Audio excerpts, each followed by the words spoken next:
Okay, welcome everyone to the Dan Sports Tips Major League Baseball preview. We're going to start today with the American League, and we're going to run through each of the teams in all of the divisions, talk about my opinion on them for the upcoming year, and maybe put a couple of tips across for some betting, and let's hope we win some money.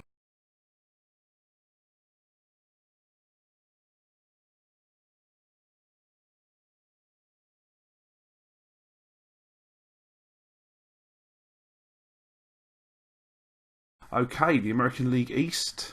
Let's start off with the Boston Red Sox. Obviously, they've spent a lot of money this year. They've signed David Price, and he's come across in division from the Toronto Blue Jays. There's a few question marks with the rotation past David Price. Clay Buchholz, injuries. Rick Porcello, Joe Kelly. Can they be effective as starters? And who on earth is going to be the number 5 starter there?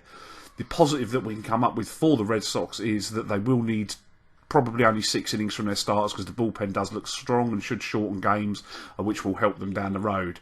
On the other side of the coin, the hitting, they are going to need some production from first base and third base, where let's say the big ticket items last year of Hanley Ramirez and Pablo Sandoval, they did let the team down. God knows what they're going to get from Sandoval this year. Ramirez has looked okay in the pre-season. They're going to need a lot of bounce-back years for me, as well as the expected production that you get from Dustin Pedroia at second base, who's reliable every year. Mookie Betts, obviously the super prospect, the crown jewel of their system that graduated last year. They hope he can become an MVP candidate and lead the way. And probably Jackie Bradley Jr. will need to transfer his hot spring training form into the regular season as well. Got a lot of question marks about this team. Obviously, it's David Ortiz's last year. His big puppy's farewell tour going to end happily. How's he going to play? I don't know. We'll see. The Red Sox, interesting in a tough division with the Blue Jays and the Yankees. Not a lot of value. Could make the playoffs. I'm not so sure. Okay, the Toronto Blue Jays. This is a team that is going to score runs. They are going to hit home runs. The heart of that lineup with Troy Tulowitzki at shortstop, who is still one of the most productive shortstops in the game. Edwin Encarnacion, MVP Josh Donaldson, and Jose Bautista is going to strike fear into the pitchers of any team they play. They will score a lot of runs. We have to look at the flip side. They've lost David Price, who was the driving force that got them into the postseason last year. And to make matters worse, obviously, they have lost him in division to the Red Sox. Mark Burley, probably underrated, consistent starter, makes a lot of starts for you, pitches a lot of innings. He's gone too. The only pitcher that you'd really want to bank on is their big man now, Marcus Stroman. They've got Marco Estrada, who did have a good year last year, but he's 1 year removed from leading the league in home runs allowed for pitchers. And I just have this little rule: you can fool me once, and shame on you. Fool me twice, shame on me. Fair enough. If he does it again, then maybe I'll buy into Estrada a little bit, but he's got to do it again. R.A. Dickey, he's won a Cy Young in the National League for the Mets a couple of years ago. Is he going to be able to produce that sort of form again? If he does, they've got, and Estrada does what he did last year, then maybe the pitching will be okay. Back end of it, they've still got J.A. Happ, who is nothing more than middle of the road, and Aaron Sanchez, who can't get lefties out. He should be in the bullpen, and he should not be starting for me. However, if Gavin Floyd is your alternative for the number 5 starter, maybe that's the best you got. They also look to have a very strong bullpen. They'll score a lot of runs. They're going to be there at the end of the season. Will they win the division? This is a tough division to call. There are probably a couple of other teams that are slightly more under the radar who certainly from a betting perspective are going to be more value to win this division.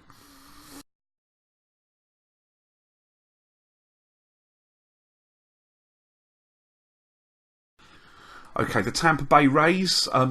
There's a lot about that team to like. The outfield looks settled. It's going to produce for them. Evan Longoria and Logan Forsythe, third and second baseman, are good players.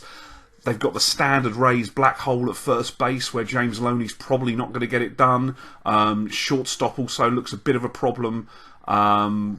and catcher's an issue as well, as none of the three options there, Casali, Conger and River, are going to be big bats in this lineup and produce offensively.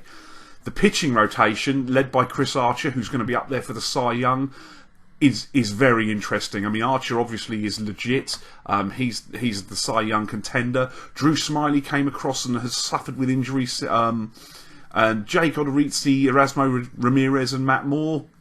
This has potential. This could be the best rotation in the American League East. But it will need to be. I mean, the bullpen doesn't look particularly strong that they want to be leaning on, albeit relief pitching can fluctuate from one year to the next. A lot's going to rely on what they get from Odorizzi, Ramirez and Matt Moore. Matt Moore obviously has never quite lived up to the hype and potential at this stage. Odorizzi can make a step forward. Ramirez is solid as well. The Rays are underrated in this division. They're certainly not out of it. I think this is probably a 4-team race if the teams remain healthy, and we'll see what happens come the end of the season.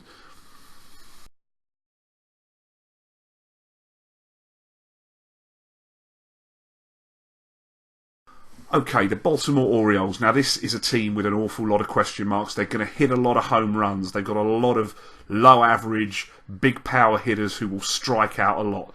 The problem with that is when they hit a home run, there's probably not going to be putting a big crooked number on the scoreboard. There are going to be a lot of solo shots. Mark Trumbo, Pedro Alvarez has come across from Pittsburgh. Chris Davis as well. Has given them a problem because it means they're going to have to put, say, Trumbo in the outfield, who's about as effective defensively out there as a tree. The pitching in this team isn't good enough. I mean, Ubaldo Jimenez, Giovanni Ganardo, Chris Tillman, if they all pitch at the top end of the ability, maybe, but there's just so many question marks there. I can't trust Giovanni Gallardo. I can't trust Ubaldo Jimenez. This just looks like a train wreck. If you're going to put a line through any team in the American League East, it has to be the Orioles. It's very difficult to see them contending in a division this year.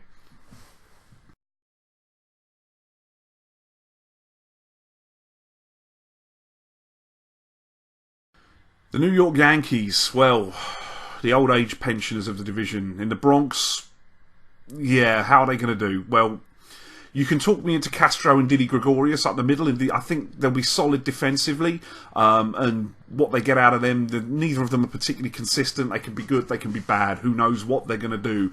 To be honest, with Chase Headley, Brian McCann, and Jacoby Ellsbury as well, you've got maybe some health issues there.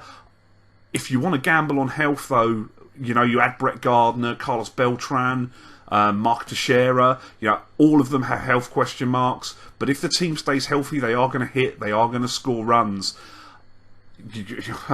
Then you go to the pitching, and again you've got injury question marks. Masahiro Tanaka, what's he going to do? Is his elbow better? Can he pitch effectively? Can he last the whole season? CC Sabathia, what are you going to get from him? Old Father Time's undefeated, and he looks to be winning the battle with Sabathia as well. Michael Pineda, is he going to be fit for the whole season? If he is he going to be effective? And Nate Eovaldi and Severino, the other two pitchers pegged to start at this stage. Well, they're just innings eaters. They're not going to give you anything like solid production that you're looking for that's going to drive you to a division. They're going to need to stay healthy. They're going to need, for the pitchers at the top end of the rotation, Tanaka, CC Sabathia and Michael Pineda to give them the starts they need and to be effective. Can that happen? I mean, this team was a wild card last year. I would say the Blue Jays are probably slightly worse than the team that won the division. The Red Sox may be slightly better. The Rays, I think, are better as well. This is a tight division race. If I'm, from a betting perspective at the prices, you're probably going to be looking Tampa Bay Rays, or if you want to gamble on health, the Yankees, because there's no value in the Red Sox, and I'd have enough concerns about the Blue Jays starters past Marcus Stroman to want to invest a lot of money in them. That's how I see the AL East shaking out. It's a wide open 4-way race, and it's a case of taking the value of the bigger price of the Rays, I think.